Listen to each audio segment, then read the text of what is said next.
నమస్తే, welcome to our channel. నేను సౌజన్య. Liquor కేసులో అరెస్ట్ అయినటువంటి కవిత కేసు కోర్టులోకి వచ్చింది. వాదనలు కూడా విన్న తర్వాత న్యాయమూర్తులు మాత్రం ఆ తీర్పుని రిజర్వ్ చేసినట్టుగా తెలుస్తుంది. మరి వాదనలు ఏ విధంగా ఉన్నాయి, ఎవరి వాదనలు ఏంటి, ఈ అంశానికి సంబంధించి వారి విశ్లేషణని మనతో పంచుకోవడానికి ఈ రోజు మనతో పాటు ఉన్నారు సీనియర్ జర్నలిస్ట్ డాక్టర్ దుర్గా వడ్లమని ఉన్నారు. వారితో మాట్లాడతాం. నమస్తే. నమస్తే. సో కవిత లిక్కర్ కేసులో అరెస్ట్ అయిన సంగతి తెలిసిందే. ఆల్మోస్ట్ 2 నెలలు గడుస్తుంది తను తిహార్ జైల్లో ఉండి.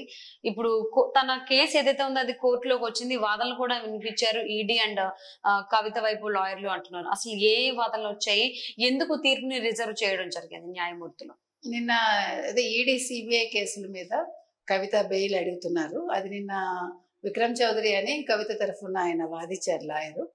అయితే ఇవాళ ఈడీ అండ్ సిబిఐ ఏదైతే వాదనలు వినిపించిందో వాళ్ళు ఏం చెప్తున్నారంటే, మీరు బెయిల్ ఇవ్వద్దు, బెయిల్ ఇస్తే ఆవిడ మిగతా వాళ్ళని కూడా ఇన్ఫ్లుయెన్స్ చేస్తుంది, మిగతా అంటే ఈ కేసులో ఇన్వాల్వ్ అయిన వాళ్ళని అని ఆవిడ చెప్తోంది, సాక్షుల్ని.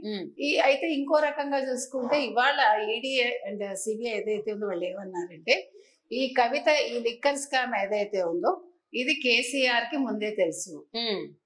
కవిత వివరంగా తండ్రికి చెప్పాకే, వాళ్ళందరినీ తీసుకెళ్లి తండ్రికి పరిచయం చేశాకే ఆవిడ ఈ లిక్కర్ దందా ఏదైతే ఉందో అందులో దిగింది అనేది వాళ్ళ వాదన. అయితే కవిత అంటుంది, నేను ఫోన్లు వాడుతూ ఉంటాను, నేను ఫోన్ మార్చినప్పుడల్లా దాన్ని మా పని వాళ్ళకి ఇవ్వడం అలవాటు, నా పాత ఫోన్లు, మీరు ఆ ఫోన్లన్నీ కూడా తెచ్చి మీకు ఇచ్చాను, మీరేమో నేను పాడు చేశానంటారు అని ఆవిడ వాదిస్తోంది. వాదించి నన్ను కావాలని నాకు బెయిల్ రాకుండా చేస్తున్నారు అని ఆవిడ వాదన. సరే, మొత్తం మీద ఈ కేసు మొత్తం చూసుకుంటే మనం ఇప్పుడు బెయిల్ ఇవ్వకపోవటం అనేది ఈడీ అండ్ సిబిఐ చెప్తున్న వాదనలు ఏవైతే ఉన్నాయో అందులో మనకి నిజం కనిపిస్తుంది. ఎందుకంటే మీకు గుర్తుంటే ఫస్ట్ ఫోన్లు పగలగొట్టింది అనేది ఆవిడ మీద ఒక ఫస్ట్ లోనే వచ్చింది. మరి ఫోన్లు ఎందుకు పగలగొట్టాలి, నువ్వు పని వాళ్ళకి ఇచ్చిన ఫోన్లు పగలగొట్టడం ఏంటి? నెంబర్ 1. నెంబర్ 2, ఆవిడ ఫోన్లు తీసుకొచ్చి ఆ కవర్ ఇలా ఎత్తి అందరికీ ఏదో చాలా గొప్పగా అంటే ఒక మెడల్ వచ్చినట్టుగా ఆవిడ చూపించింది. మీకు గుర్తుంటే ఇప్పుడు మెడల్స్ వచ్చినప్పుడు మనకి క్రీడాకారులు ఎవరైతే ఉంటారో వాళ్ళ దేశానికి ఒక మెడల్ తీసుకొచ్చినప్పుడు గొప్పగా చూపిస్తారు. కానీ ఈవిడ లిక్కర్ స్కామ్ లో ఫోన్లు పగలగొట్టి ఒక మెడల్ తరహాలో వాటిని చూపించింది మనకి. అంటే దీన్ని ఏ రకంగా మనం తీసుకోవాలి?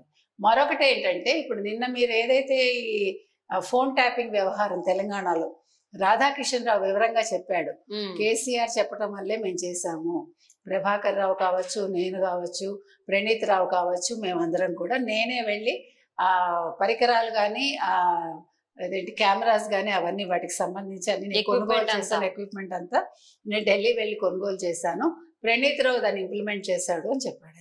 సో వాళ్ళు ఎవరెవరి మీద చేశారు? మొత్తం ఒక రేవంత్ రెడ్డి కావచ్చు, లేదు వాళ్ళ ఎమ్మెల్యేస్ మీద కూడా వాళ్ళు పెట్టారు. ఎందుకని, ఎప్పుడైతే బీఆర్ఎస్ ఎమ్మెల్యేస్ బీజేపీలోకి వెళ్ళిపోతారని తెలిసిందో ఆ కదలికలు తెలుసుకోవటానికి వీళ్ళు ఫోన్ ట్యాపింగ్ చేశారు, దాని కేసీఆర్ కారణం అని రాధాకిషన్ రావు వెల్లడించాడు. ఇంకొక విషయం ఏంటంటే, డిఎల్ సంతోష్ ఎవరైతే ఉన్నారో బీజేపీ తరఫున అతను అరెస్ట్ చేయించడానికి ప్రయత్నించాడు కేసీఆర్ అని రాధాకిషన్ రావు చెప్పిన విషయాలు ఇవన్నీ కూడా. ఎందుకోసం అరెస్ట్ చేయిద్దాం అనుకున్నాడంటే, డిఎల్ సంతోష్ ని అరెస్ట్ చేయిస్తే కవితని లిక్కర్ కేసులోంచి ఇతన్ని అడ్డు పెట్టుకుని కవితని జైల్లోంచి బయటకు తీసుకురావచ్చు, అంటే బెయిల్ ఇప్పించుకోవచ్చు అని ఆయన వ్యూహం అని చెప్పి వాళ్ళు చెప్తున్నది. కాబట్టి మనం ఈ లింకులన్నీ చూసుకుంటే ఒకదానితో ఒకటి సరిపోల్చుకుంటే, సో ఇవాళ సిబిఐ అండ్ ఈడీ ఏదైతే చెప్పిందో వాటిలో కొద్ది గొప్ప నిజం ఉందనేది మనకి అర్థమవుతోంది. ఎందుకంటే కేసీఆర్ ఫోన్ ట్యాపింగ్ అనేది చిన్న విషయం కాదు. ఒక రేవంత్ రెడ్డి ఇంటి ముందు ఒక పెద్ద ఆఫీస్ పెట్టించేసి అతని కదలికలు తెలుసుకోవటం కాదు, మొత్తం అంటే రియల్ ఎస్టేట్ వాళ్ళతోటి, తర్వాత సినిమా వాళ్ళని మొత్తం ఎవరెవరి దగ్గర డబ్బులు దండుకోవాలనుకున్నారో, ఎవరెవరితోటి పనులు చేయించుకోవాలనుకున్నారో, ఎమ్మెల్యేలు ఎవరైతే ఉన్నారో వాళ్ళు వెళ్ళిపోకుండా పార్టీలోంచి కాపాడుకోవటానికి, వాళ్ళని బెదిరించడానికి ఫోన్ ట్యాపింగ్లు వాళ్ళు ఉపయోగించుకున్నారు. ఈ ఫోన్ ట్యాపింగ్ల వ్యవహారంలోనే కదా కేటీఆర్ గురించి కూడా చాలా విషయాలు మనకి బయటకు వచ్చాయి. మీకు గుర్తుంటే కొంతమంది హీరోయిన్స్ కూడా అందులో ఇన్వాల్వ్ అయ్యి వాళ్ళు కూడా చాలా ఇబ్బందులు పడి కొంతమంది డైవోర్స్ తీసుకునే పరిస్థితికి వెళ్ళారు అనేది మనకి ఫోన్ ట్యాపింగ్ విషయంలోనే ఇవన్నీ బయటకు వచ్చాయి. కాబట్టి ఇవన్నీ చిన్న విషయాలు కాదు. ఇప్పుడు ఈడీ సిబిఐ చెప్పినట్టు ఖచ్చితంగా కేసీఆర్ ను కూడా ఈ విషయాల్లో అరెస్ట్ చేయకపోయినా ముందు అతను విచారించి అవసరమైతే అరెస్ట్ చేయాలి. ఇది ఫోన్ ట్యాపింగ్ చిన్న విషయం కాదు కాబట్టి, ఇది సైబర్ క్రైమ్ కిందకు వస్తుంది కాబట్టి మామూలు వాళ్ళు అయితే ఈ పాటికి చేసేస్తారు కదా, ఈ పాటికి కొట్టి తీసుకెళ్లిపోతారు, వాళ్ళు జైల్లో పడేస్తారు. సో వీళ్ళందరూ పెద్ద మనుషులు కాబట్టి ఈ పెద్ద మనుషుల్ని ఎలా విచారించాలో అలా విచారించి వీళ్ళకు కూడా జైల్లో వేస్తేనే మంచిది అని మన ఉద్దేశం. అంటే ఇప్పటి వరకు కూడా ఈడీ ఇలాగా కవిత చేసిన ప్రతిదీ కూడా కేసీఆర్ గారికి తెలుసనే అంశాన్ని బయట పెట్టలేదు.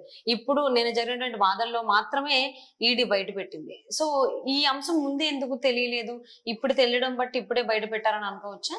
అంటే ఇప్పుడు ఈ ఫోన్ ట్యాపింగ్ వ్యవహారం ఎప్పుడైతే బయటకు వచ్చిందో మేబీ అక్కడి నుంచి మీకు రాధాకృష్ణరావు స్టేట్మెంట్స్ తర్వాత వీటన్నిటిని వాళ్ళు పరిశీలించి ఉండొచ్చు. మనకి ఎగ్జాక్ట్ గా ఏంటి అనేది తెలియదు కానీ వాళ్ళ వివరాలు లేకుండా వాళ్ళ దగ్గర ఒక ఎవిడెన్స్ లేకుండా మాట్లాడటానికి ఉండదు కాబట్టి దానికి సంబంధించిన ఎవిడెన్స్ వాళ్ళు సంపాదించి ఉండొచ్చు. దాని ప్రకారం వాళ్ళు కేసీఆర్ కూడా ఇన్వాల్వ్ అయ్యాడు అని చెప్తూ ఉండొచ్చు. కాబట్టి ఈడీ సిబిఐ చెప్పే దాంట్లో అయితే మనకేమీ అనుమానాలు అక్కర్లేదు. బికాజ్ కవిత కేసు చిన్నది కాదు. అందులో కవిత లాంటి ఒక కేసీఆర్ కూతురు ఆవిడ, అది రాజకీయంగా ఆవిడకు కూడా కొద్ది గొప్ప పలుకుబడి ఉంది. అటువంటి వ్యక్తి ఈ రకంగా చేయటం అనేది నిజంగా అసలు ఒక అంటే మన మహిళ అనేది మనకు అవసరం లేదు, ఇక్కడ మహిళ లేకపోతే పురుషుల అవసరం లేదు. కానీ లిక్కర్ దందా చేయటం అనేది తప్పు. అంటే లిక్కర్ స్కామ్ లో అరెస్ట్ అయినటువంటి కవితకి ఎప్పటి నుంచో ఆవిడ ప్రయత్నిస్తున్నారు బెయిల్ కోసం, ఇప్పటికీ రాలేదు. ఇప్పటికీ కూడా అది వాయిదా పడుతూనే ఉంది. అంటే రాబోయేటువంటి రోజుల్లో అయినా అంటే అట్లీస్ట్ అంటే ఎలక్షన్ రిజల్ట్ వచ్చేంత వరకు కూడా ఆవిడకి బెయిల్ వచ్చేటువంటి అవకాశం లేదు అనుకోవచ్చా? అసలు ఎలక్షన్ రిజల్ట్ కి సంబంధం లేదండి. ఇది ఇప్పుడప్పుడే తేలే వ్యవహారం కాదు, ఇది చిన్న వ్యవహారం కాదు. అందులో ఇప్పుడు ఆవిడ వదిలేస్తే మొత్తం సాక్షులు తారుమారు చేసే అవకాశం ఉంది, మొత్తం కేసు లేకుండా చేసే అవకాశం కూడా ఉంది. కాబట్టి ముందు కేసీఆర్ ని విచారించాలి, ఇంకా సంబంధిత అధికారులు కావచ్చు లేకపోతే వ్యక్తులు కావచ్చు, వాళ్ళు విచారిస్తే గానీ ఈ కేసు అసలు ముందుకెళ్ళదు. అసలు ఇప్పుడు బెయిల్ ముఖ్యం కాదు, ఈ కేసుని ఏ రకంగా సాల్వ్ చేయాలి, ఈ కేసులో ఎలా ముందుకెళ్ళాలి అనేది సిబిఐ గానీ ఈడీ గానీ ఆలోచించాలి. ఆ విధంగా కోర్టు కూడా ఆలోచించి తీర్పునిస్తే బాగుంటుంది. సో తీర్పు కూడా రిజర్వ్ చేశారు అని అన్నారు. అంటే ఆబ్వియస్లీ అంటే తీర్పును రిజర్వ్ చేశారు అంటే ఒక నిర్ణయానికి వచ్చినట్టే. సో అయినా కానీ చెప్పకుండా న్యాయమూర్తులు ఎందుకు రిజర్వ్ చేసి ఉండొచ్చు, ఏ ఉద్దేశంతో? సాధారణంగా వాళ్ళు చేస్తారమ్మా, దానికి ఒక కారణం అంటూ ఉండదు.